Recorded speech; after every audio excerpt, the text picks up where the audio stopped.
Assalamualaikum students. Today we are going to learn about the GRIFFTH experiments about DNA. The first clue that DNA was the carrier of hereditary information. It came from the work of Griffiths in 1928. He observed the phenomena of transformation in the bacterium, and that bacterium was Streptococcus pneumonia. Griffiths had isolated different strains of Streptococcus pneumonia. In the virulent strain, each bacterium is surrounded by a polysaccharide coat. This polysaccharide coat makes the bacterial colony appear smooth when grown on an agar plate. These forms of Streptococcus pneumonia are referred to as S forms. Griffiths found that these virulent forms occasionally get mutated to non-virulent forms, which lack a polysaccharide coat. They produced a rough appearing colony on an agar plate. These forms are referred to as R form. So now there are two forms, S form and R form. These are the R form. Here you can see rough appearance.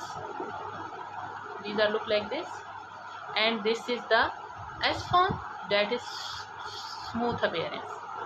So there were two types, S form and R form. Griffith carried out series of experiments using S form and R form strains of Streptococcus pneumonia and mouse as an experimental animal. Here you can see when he injected R form, that was rough and that lacks polysaccharide coat, then the mouse remains alive. It was his first experiment. These you can see, these are the rough forms. Look like this, rough forms, R forms. In second experiment, when he injected S form, that is smooth one, to the mouse died. In third experiment, when he injected heat killed smooth form, then the mouse remains alive.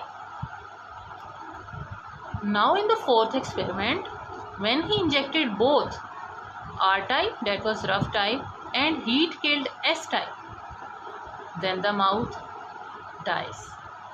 What's happening? When he injected R type, mouth remains alive.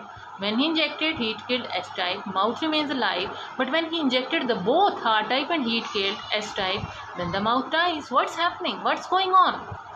The possible interpretations were, it could have been the case that S-type bacteria were not completely killed and a few live bacteria remained in the culture, so the mouse dies. A second interpretation was that the live R-type bacteria and mutated to the virulent S form. Live R-type bacteria had mutated to the virulent S form, so the mouse dies. Griffiths finally concluded that R-type bacteria had been transformed, and he theorized that some substance of the dead bacteria, dead heat-killed S bacteria, might be responsible for that transformation. He called that substance as the transforming principle.